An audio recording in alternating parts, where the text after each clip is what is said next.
소니의 득점 확률을 높이는 것뿐만 아니라 토트넘의 경기 방식 자체를 바꿔놔요. 안녕하세요, 김진짜입니다. 콘테 감독이 경질된 이후에 손흥민 선수의 득점포가 다시 가동이 되고 있습니다. 콘테 감독 체제에서는 리그 28라운드까지 단 6골이었는데 경질 이후에 7경기에서 무려 4골을 몰아쳤어요. 자, 그래서 오늘은 콘테 감독이 떠난 이후에 손흥민 선수가 왜 갑자기 골을 잘 넣게 됐는지 알아보겠습니다. 알았을까? 자, 여러분, 이제 막 시작했지만 결론부터 들어갑니다. 결론이 뭐냐? 콘테 감독 때보다 손흥민 선수의 위치가 더 높아졌다. 그냥 포메이션 상으로 보면 똑같이 왼쪽 윙포워드지만 경질 이후에는 사실상 최전방 공격수로 뛰고 있다. 요겁니다. 끝인데 영상은 아직 끄시면 안 되지. 재밌는 건 지금부터죠. 자, 다들 아시다시피 콘테 때는 손흥민 선수가 메잘라, 그러니까 여기 하프윙 위치에서 많이 뛰었습니다. 근데 최근에 골 넣었던 경기들 보면 전부 다 최전방 공격수처럼 뛰었습니다. 자, 그렇다면 콘테 감독 경질 이후에 소니가 최전방에 배치되는 이유는 뭘까요? 간단합니다. 과거 무리뉴 감독이 경질됐을 때 감독 대행을 하다가 지금은 감독 대행의 대행이 된 메이슨이 이런 얘기랍니다. 저는 소니가 상대 수비라인 뒤로 침투하고 공간을 공략할 때 최고라고 생각합니다. 소니는 남은 경기들에서 우리 팀의 핵심 선수가 될 거예요. 감독이 이런 생각을 가졌으니까 최전방 고고하는 거지. 자, 손흥민 선수가 최전방에 머무르는 시간이 많다 보니까 콘테 때보다 상대 박스 안에서의 터치가 늘었습니다. 콘테 때는 경기당 2.58회였는데 경질 후에는 3.28회. 상대 박스 안에서의 터치가 늘어난다? 그러면 그쪽에서 많이 논다는 거니까 당연히 득점 확률이 올라가겠죠. 반면에 손흥민 선수의 크로스 횟수는 확 줄었습니다. 콘테 때는 경기당 3.97회였는데 경질 후에는 경기당 0.71회야. 확 줄었어. 그럼 이건 뭔 얘기야? 측면에서 크로스를 하는 위치에 있는 게 아니고 박스 안에서 크로스를 받아먹는 위치에 있다는 거죠. 그러니까 당연히 득점 확률 올라가지. 자, 박스 안에서 볼 터치를 하고 크로스를 받아먹는다? 이거 본머스전 때 골이 생각이 나는데요. 그때 골 과정이 어땠냐면 랑글레, 페리시치, 소니 이렇게 들어갔어요. 근데 랑글레가 페리시치한테 패스를 했을 때 소니의 스타팅 포인트가 여기였단 말이야. 최전방 공격수. 그래서 쓱 침투하다가 페리시치의 컷백을 받아서 마무리했던 건데, 만약에 손흥민 선수가 콘테 감독 때처럼 여기서 스타트를 했다? 아마 이 골은 없었을 겁니다. 공격 전개 타이밍상 페리시치의 컷백을 받을 수가 없었을 거예요. 아마 케인이 여기서 겁나 잘라 들어왔겠지. 소니는 이 뒤에 있었을 거고. 그리고 사실은 메잘라 자리에서 들어가잖아요. 이러면 컷백을 받기가 어려워. 왜냐면 이 센터백 시야에 걸리거든요. 어떻게 움직여도 이 센터백이 견제를 할 수가 있어. 근데 공격수 자리에 머물다가 들어가면 센터백 뒤에 있으니까 센터백이 소니의 움직임을 제대로 체크할 수가 없어요. 공이랑 소니를 동시에 어떻게 볼 거야? 그러니까 컷백을 허용하는 겁니다. 자, 근데 재밌는 게 손흥민 선수의 최전방 배치는 소니의 득점 확률을 높이는 것뿐만 아니라 토트넘의 경기 방식 자체를 바꿔놔요. 그러니까 뭔 얘기냐면 소니가 맨 위에 있으면 토트넘이 가장 잘하는 상대 뒷공간 공략, 수비에서 공격으로 전환될 때의 빠른 전진, 이런 것들이 가능해져요. 그러니까 우리는 보통 이렇게 생각하죠. 빠르게 뒷공간을 공략할 수 있는 상황이 나와야 소니가 골을 넣는다. 인과관계를 요렇게 생각한단 말이야. 근데 그게 아닙니다. 소니가 최전방에 있어야 빠르게 뒷공간을 공략하는 상황이 나오는 거예요. 실제로 최근에 손흥민 선수가 최전방에 위치해서 골 넣었던 경기들을 살펴보면 후방에 있는 로메로, 스킵, 호이비에르 같은 선수들이 소니 쪽 뒷공간에 바로 롱패스를 갈깁니다. 왜? 소니가 빠르니까. 그래서 그 패스가 먹히면 바로 상대 골키퍼랑 1대1이야. 근데 만약에 최전방에 히샬리송이나 케인이나 셉스키가 있었다? 그러면 그 친구들은 뒷공간 침투를 소니만큼 즐겨 하지도 않고, 하더라도 소니보다 다들 느리기 때문에 후방에 있는 선수들이 롱패스를 잘 안 찌른다는 거죠. 또 최근에 토트넘이 수비하다가 볼 탈취를 했을 때 공격 전개 속도가 유난히 빨랐거든요. 그게 왜 가능했냐? 소니가 최전방에 있으니까 볼 뺏은 다음에 바로 그냥 뒷공간에 때려 스피드 싸움 시키는 거지. 자, 근데 소니 쪽 뒷공간이 여의치 않을 수 있지. 그러면 소니 발밑에 줘. 그러면 소니가 케인한테 리턴 내고 바로 돌아 뛴다고. 그게 또 개빠르다고. 그러면 상대 수비는 내려가야 돼. 그러면 공간 생겨. 그러면 빠르게 전진하는 거야. 아니면 소니 발밑에 줬는데 그 앞에 공간이 또 많아? 그러면 소니가 직접 돌아서 전진 드리블 겁나해. 금세 저기까지 가 있어. 돌격대장이야. 그럼 또 빠른 공격 되는 거예요. 그러니까 이런 게 뭐야? 토트넘이 제일 잘하는 축구예요. 그거를 하려면 소니가 최전방에 있어야 된다니까? 자, 전방에 있는 소니 덕분에 토트넘이 빠른 공격을 하다 보니까 예전보다 좋은 찬스를 더 많이 만들고 있어요. 최근에 소니가 최전방에 뛰어서 득점을 했던 4경기, 그 경기들에서 토트넘의 평균 득점 기대값이 0.63골입니다. 그러니까 각 경기들에서 0.63골 정도를 넣을만 했다, 요거예요. 근데 콘테 감독이 치렀던 마지막 5경기에서 토트넘의 평균 득점 기대값이 0.23골이에요. 그때는 좋은 찬스들을 많이 못 만들었단 얘기야. 아마 그때는 소니가 최전방에 없었고 그래서 빠른 공격을 못했었어가 아닐까? 자, 이렇게 토트넘의 좋은 찬스들을 더 많이 만들었다? 그러면 손 선수도 당연히 좋은 찬스들을 더 많이 마주하겠죠? 손흥민 선수가 올 시즌에 총 10골을 넣었잖아요. 콘테 감독이 있을 때 6골, 경질된 이후에 4골을 넣었는데 콘테 때 넣었던 골들의 득점 기대값, 그러니까 그 골이 얼마나 넣기 어려운 거였냐를 살펴보면 따져보면 평균 0.21골이에요. 그러니까 그때 골들은 평균적으로 100번 차면 21번 넣을 정도의 난이도였다는 거야. 근데 콘테 경질 이후에 넣었던 골들의 평균 득점 기대값은 0.37골이에요. 그러니까 경질 후에 넣은 골들이 마무리하기 더 쉬웠다는 거예요. 더 좋은 찬스였다는 거지. 물론 브라이튼 전에 그 가마차기 있죠? 그거는 득점 기대값이 0.02골이야. 100번 차면 딱 2번 들어가는 난이도? 미친 거죠? 자, 그리고 제가 최근 경기들을 쭉 보다 보니까 손흥민 선수가 골 넣을 때의 특징이랄까? 득점할 확률이 높아지는 상황이랄까? 이런 것들을 몇 개 관찰을 했어요. 빠르게 가보면 일단 공격수가 많지 않을 때 이게 뭔 소리야? 공격수가 많으면 골 넣기 더 좋은 거 아닌가? 근데 그렇지가 않습니다. 자, 가끔 보면 케인이 여기에 있고 소니랑 히샬리송이랑 둘이 같이 최전방에 위치할 때가 있어요. 그러면 이 히샬리송의 존재가 상대 수비를 분산시켜 줄 수도 있지만 이 친구가 여기 있기 때문에 상대 수비도 많아져. 그게 뭔 소리야? 소니가 스피드를 살려서 뛸 공간이 그만큼 없어진다는 얘기입니다. 그러니까 저는 개인적으로 그냥 소니가 원톱처럼 서고 케인은 자유롭게 돌아다니고 셉스키가 뒤에서 적당히 따라와가지고 서포트 해주는 그림, 이 그림이 가장 좋은 것 같습니다. 사실 전방에 공격수를 많이 둔다고 공격이 무조건 잘 되는 게 아닌 게 레알이랑 맨시티를 봐도 그래요. 자, 레알 봐봐요. 비니시우스랑 벤제마 두 명만 있어도 겁나 위협적이잖아. 그리고 맨시티도 보면 홀란드랑 덕배랑 둘이 그냥 주고받다가 그냥 골 넣더라? 축구 존나 쉬워. 공격수가 많지 않으면 공간이 아무래도 넓을 거고, 공간이 넓으면 본인들 능력 발휘하기에도 좋고, 또 전진할 때 공간 찾아 들어가기도 쉽다고. 그리고 손흥민 선수가 득점할 때 또 다른 특징이 책임감 없는 수비를 합니다. 책임감이 없다 그래서 이게 욕하는 게 아니에요. 그러니까 수비를 적당히 해서 힘을 아껴가지고 공격을 하니까 골이 잘 들어간다, 요 얘기예요. 실제로 손흥민 선수가 최전방에 많이 머무는 경기들에서도 수비할 때는 왼쪽 윙포워드 자리를 지킬 때가 많습니다. 근데 그럴 때 보면 수비를 저 밑에까지 내려가서 하지는 않아요. 콘테 때처럼 그냥 상대 오른쪽 풀백이 볼 잡으면 적당히 눌러주고, 이 친구가 주고 침투하면 굳이 따라가진 않아. 이 친구는 페리시치라든가 스킵이라든가 이런 친구들이 가준다고. 그것까지 다 따라가면 공격 언제 누가 할 거야. 그리고 볼이 저기 반대쪽에 있다 그러면 소니는 그쪽 상황 보고 우리가 왠지 뺏을 것 같은데 느낌이 오면 슬슬 나가서 이렇게 L자 모양을 만듭니다. 역습 튀어나갈 준비하는 거지. 이런 그림일 때 꼭 소니가 골을 넣더라. 요즘에 소니한테 찬스 많이 오는 경기들을 자세히 보시면 소니가 상대 오른쪽 풀백을 막는 게 아니라 상대 오른쪽 센터백을 막습니다. 요 풀백은 페리시치가 올려서 막거나 스킵이 올라오거나, 그렇게 손흥민 선수가 상대 센터백만 막으면 수비 커버 범위가 좁은 거잖아요. 그러면 체력도 세이브 되고 토트넘이 볼 탈취했을 때 바로 전진 패스 옵션이 되니까 공격도 잘 된다고. 리버풀전 때 딱 그랬어요. 수비할 때 상대 오른쪽 센터백인 코나테를 막았고 공격할 땐 그 뒷공간을 계속 노렸다고. 그래서 그날 손흥민 선수의 득점 기대값이 0.79골이었어요. 이거 되게 높은 거예요. 골대는 2번이나 맞추고. 그리고 손흥민 선수가 골 넣을 때 또 다른 특징이 페리시치랑 거리두기를 할 때. 자, 예전엔 여기에 페리시치 바로 옆에 소니가 있었어요. 좁게 붙어 있으니까 공간도 죽어, 동선도 겹쳐, 플레이 성향도 잘 안 맞아. 소니는 빨리 가고 싶은데 페리시치는 약간 천천히 가고 싶어. 그런데 요즘에 소니가 최전방에 뛸 때는 서로의 거리가 요렇게 멀어집니다. 이러면서 서로한테 더 넓은 공간이 확보되니까 서로 좋아, 쾌적해. 소니도 뒤에 뛸 공간이 있으니까 신나고, 페리시치도 혼자 넓은 공간 확보해놓고 드리블을 하니까 플레이의 선택이나 크로스 퀄리티도 정말 좋아졌어요. 본인의 장기인 윙플레이가 더 잘 되는 느낌? 그리고 페리시치가 자기 주변의 공간이 넓어져서 그런지 콘테 감독 경질 이후에 플레이가 뭔가 간결해졌어요. 특히 미들 서드에서 볼 오면 한 번에 돌려놓고 빈몸으로 침투하고, 또 오면 또 돌려놓고 침투하고, 이런 식으로 간결하게 전진하는 모습들이 많이 보이더라고요. 너무 좋아. 그렇게 플레이 속도 높이면 소니의 스피드도 활용할 수 있잖아. 그리고 페리시치랑 소니랑 그 사이 공간이 너무 멀어서 연결고리가 필요하면 스킵이 쭉 올라가면서 패스 옵션이 돼준다고. 아니, 메이슨 실력이 좋아요. 그리고 개인적으로는 손흥민 선수가 오른쪽 측면에서 뛰는 것도 나쁘지 않은 것 같아요. 단 최전방 공격수처럼 뛰는 느낌이어야 돼요. 미드필더처럼 수비 겁나 해야 되는 게 아니고. 실제로 맨유 때 딱 그렇게 뛰었거든요. 근데 그날 손흥민 선수의 득점 기대값이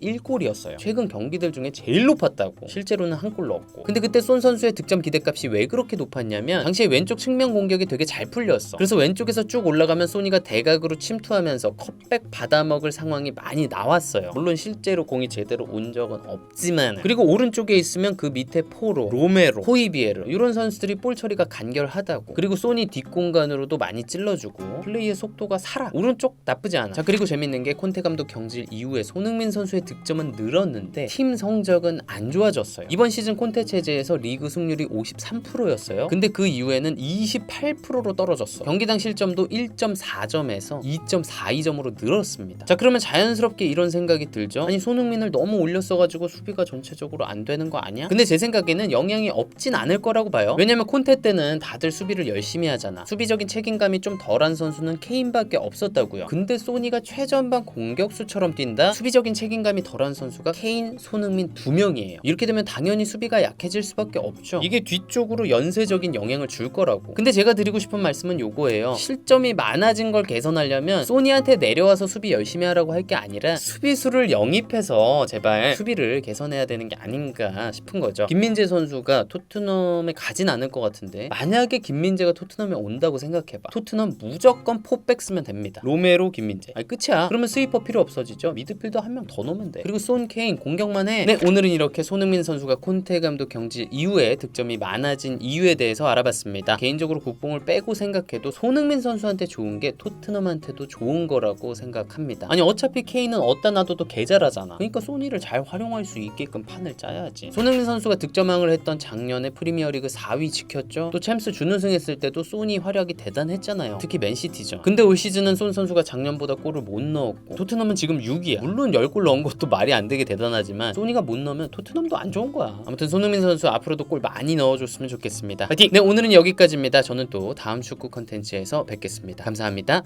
뿅.